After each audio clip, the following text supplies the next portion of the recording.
Oke, kembali lagi bersama dengan saya di channel Hermanus Mugili. Mohon maaf penampilanku pada malam hari ini. Muka saya ini hitam merege sekali karena posisinya itu malam hari dan memang penampilan mukanya saya yang juga hitam merege. Pada saat ini saya akan coba menjelaskan bagaimana cara pembuatan fermentasi untuk makanan ternak babi. Nah, bahan-bahan yang kita sediakan, yang pertama adalah ini batang pisang yang sudah diiris lalu ditumbuk menggunakan alu dengan lesung. Ini pengolahannya sangat tradisional. Lalu bahan yang kedua adalah daun-daun, ada daun keladi, daun pepaya. Lalu juga kita siapkan polar 1 ember, ada pau 1 ember, lalu ada cairan EM4. Ini ditaruh 6 seloki, dicampur dengan gula dan air secukupnya. Model EM4 nya seperti ini. Nah, ini ya yang dipakai. Lalu bagaimana proses pembuatannya? Yuk ikuti proses pembuatannya. Baik, kita mulai mengikuti proses pembuatan. Yang pertama kita taruh pau, kita sebar seperti ini. Usahakan supaya paunya jangan sampai tergumpal di salah satu tempat. Ini harus betul-betul disebar rata.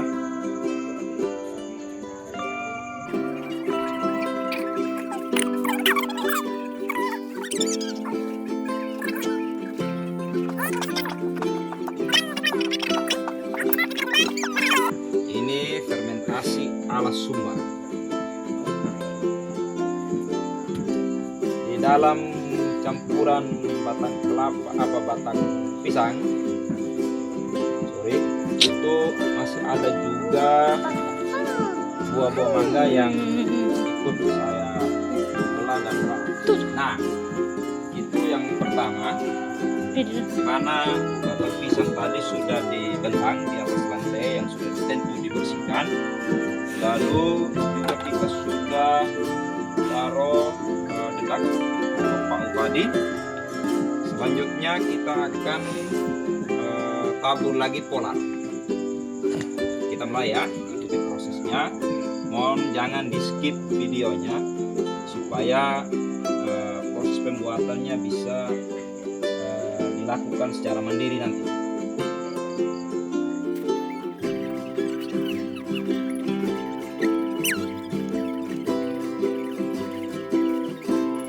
Baik, sekarang polar sudah ditaruh dan selanjutnya kita tabur lagi daun-daun. Ya, kita tabur daun-daun ya, Erbi ya.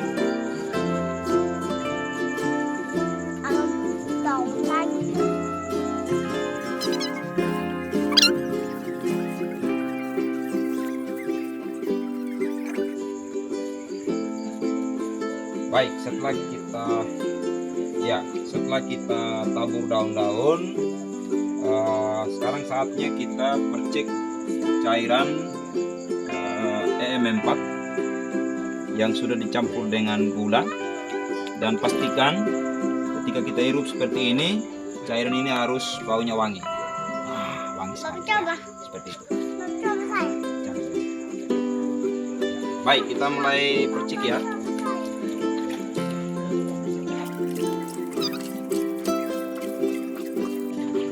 Usahakan perciknya harus percik yang merata.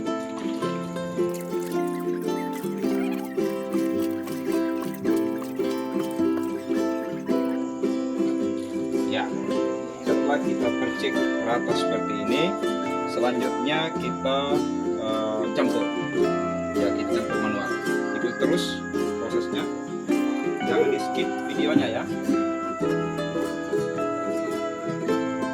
Oke, kita mulai untuk mencampur.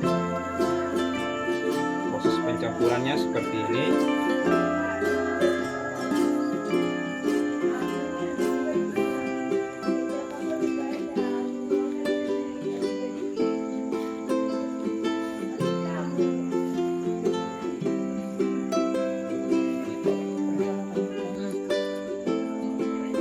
Oke, ya kita sudah habis campur bahan-bahan tadi, yang dimana kita sudah percik juga cairan gula yang sudah dicampur rata dengan M4. Dan sekarang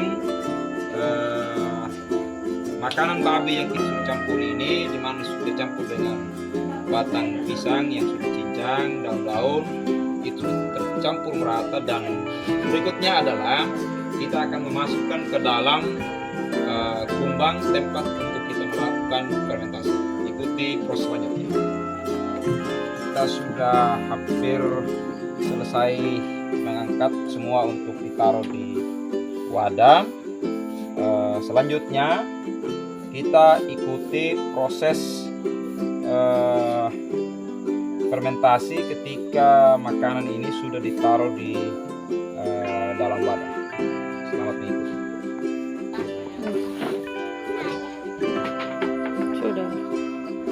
Oke, kita tuang pakan yang selanjutnya. Oke, seperti ini. Wadah tempat penampungan untuk kita fermentasi sudah hampir penuh seperti ini. Ya, ini berarti bahwa makanan ternak tidak terlalu banyak, tapi wadahnya masih lebih besar daripada ini. Lalu bagaimana solusinya? Kita taruh alat-alat yang bisa mengisi ruang yang masih kosong ini, ya, seperti karung-karung yang masih bersih kita taruh di atas, dibantukan dengan kantong-kantong plastik untuk bisa menutup supaya tidak boleh ada ruang yang kosong di sini. Dan mari kita ikuti proses selanjutnya. Oke, saudara. Setelah kita mengisi ruang-ruang yang masih kosong dalam wadah tadi dengan alat atau bahan-bahan seperti karung, selanjutnya kita menutup kisi-kisi udara atau penutupan antara tutupan wadah dengan badan wadah. Nah, mari kita tutup ini dengan rapat supaya tidak boleh ada rongga di mana udara itu masuk ke dalam, atau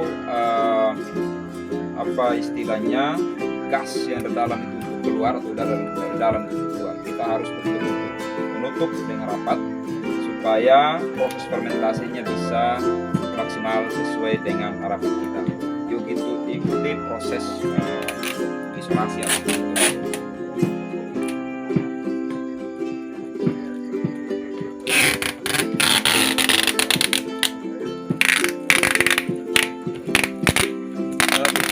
Seperti ini.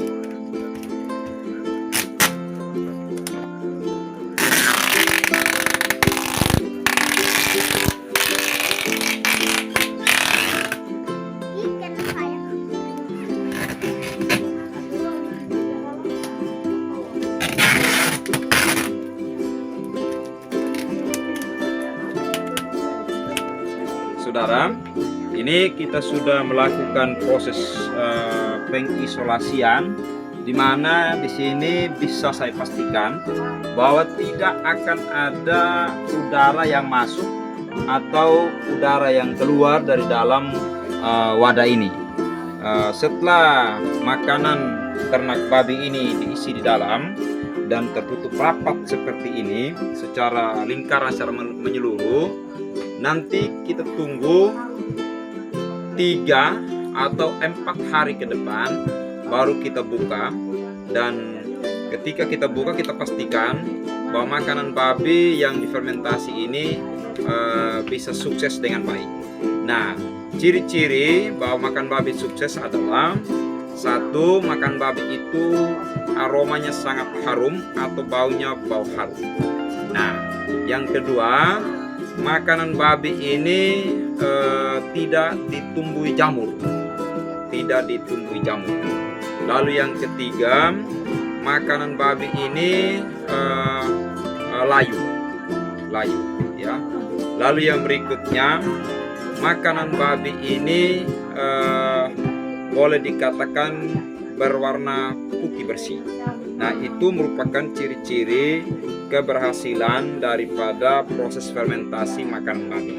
Mengapa kita harus melakukan fermentasi makanan babi, saudara-saudari? Ini dilakukan supaya yang pertama adalah menghemat pengeluaran keuangan untuk membeli makanan bagi ternak-ternak babi yang kita pelihara. Nah, kalau kita lakukan terus-menerus seperti ini, satu, menghemat uang yang dikeluarkan. Yang kedua, ternak babi akan sungguh sangat amat sehat dengan badan yang top. Mari kita perhati sendiri. Semoga video saya ini bermanfaat. Jangan lupa untuk subscribe, like, share, komen untuk mendukung channel Hermanus Umugeli. Terima kasih.